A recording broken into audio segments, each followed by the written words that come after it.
การยึดที่ดินประชาชนเป็นปัญหาหุนแหงที่บ่มีเพียงแต่อยู่สปป.ลาวเท่านั้น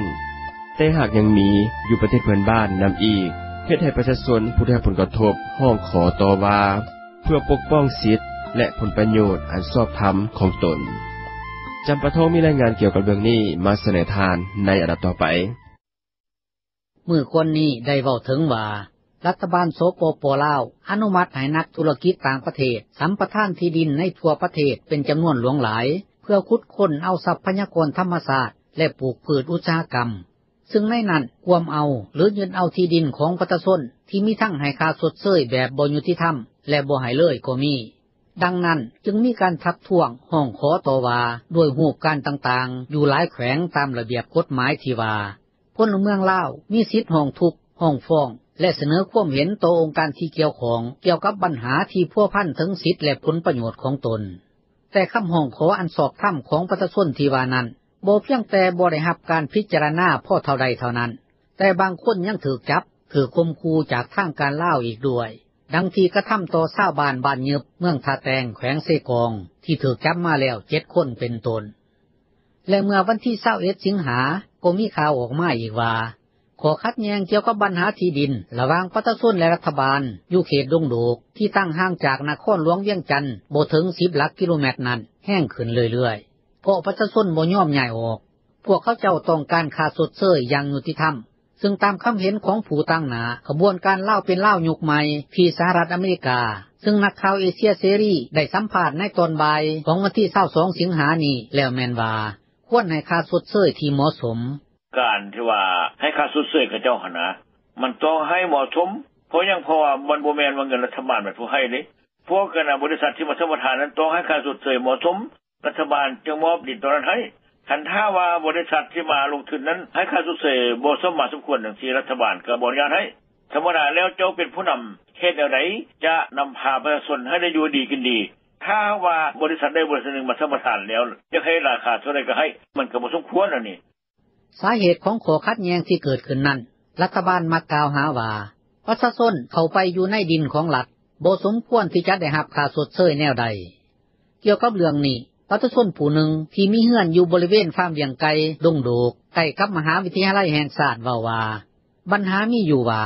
ประชาชนเรียกร้องให้รัฐบาลจ่ายค่าชดเชยให้เป็นต้นค่าเฮือนและสิ่งปลูกสร้างอื่นๆพร้อมกันนั้นก็เรียกร้องให้ทางการช่วยซอกหาที่ดินบอนไม้ให้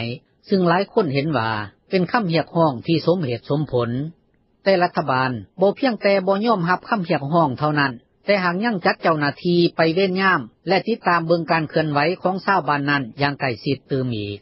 เรื่องดังกล่าวเป็นกรณีหนึ่งในหลายๆกรณีที่เกิดขึ้นที่ทางการลาวแก้ยังบ่ทันตกซึ่งอยู่ในกองประชุมคณะประจำสภาแห่งชาติลาวในวันที่21สิงหาคมนี้ก็ได้เว้าถึงการสร้างแผนนโยบายที่ดินแห่งชาติและแผนแม่บทจัดสรรที่ดินแห่งชาติอันเป็นการยากที่จะแก้ไขได้ซึ่งตามทฤษฎีของพวกเผด็จการแล้วแม่นใส่ความรุนแรงปราบปรามเอา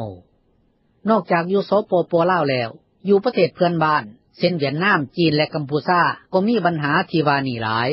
และประชาชนผู้ได้รับผลกระทบพากันเคลื่อนไหวต่อสู้โดยหลายรูปหลายสีอันมีทั้งการต่อสู้ทางด้านกฎหมายการประท้วงและการใช้อาวุธเพื่อปกป้องสิทธิและผลประโยชน์อันชอบธรรมของพวกตนเช่นอยู่เวียดนามก็มีทั้งการต่อสู้ของชาวเลี้ยงปลาที่มีชื่อว่าดวนวันเวือนและครอบครัวได้ใช้ปืนและระเบิดฝังดินในการต่อสู้ต้านการขับไล่ออกจากที่ดินของลาวเฮ็ดให้ตำรวจ6คนได้รับบาดเจ็บในการยิงต่อสู้กันทางการได้จับลาวและพี่น้องอีก3คนเหตุการณ์ดังกล่าวบ่ค่อยเกิดมีแต่ได้รับการสนับสนุนอย่างกว้างขวางจากชาวเวียดนามรวมทั้งจากผู้นำที่บ่น่าเชื่อว่าจะเป็นไปได้คือท่านเหงียนทันหยุงนายกรัฐมนตรีที่เว้าว่าการบังคับไล่เท้าดวนวันเวือนออกจากพื้นที่พร้อมทั้งมั่งเพเฮือนซ่านของลาวที่ตั้งอยู่นอกเมืองไฮฟองซึ่งเป็นเมืองใหญ่อันดับ3ของประเทศนั้นแม่นผิดกฎหมายท่านยืนยันว่าจะนำเจ้าหน้าที่ท้องถิ่นที่เกี่ยวข้องกับการโสราดบังหลวงมาดำเนินคดีและลงโทษให้ได้การยื่นมือเข้ามาเกี่ยวข้องของท่านเหงียนทันยุงนั้นแสดงให้เห็นว่าเจ้าหน้าที่ระดับสูงของเวียดนามฮู้ปัญหาเกี่ยวกับการบังคับยึดที่ดินจากประชาชนโดยบ่มีการชดเชยแบบสมเหตุสมผลซึ่งชาวบ้านบ่สมยอม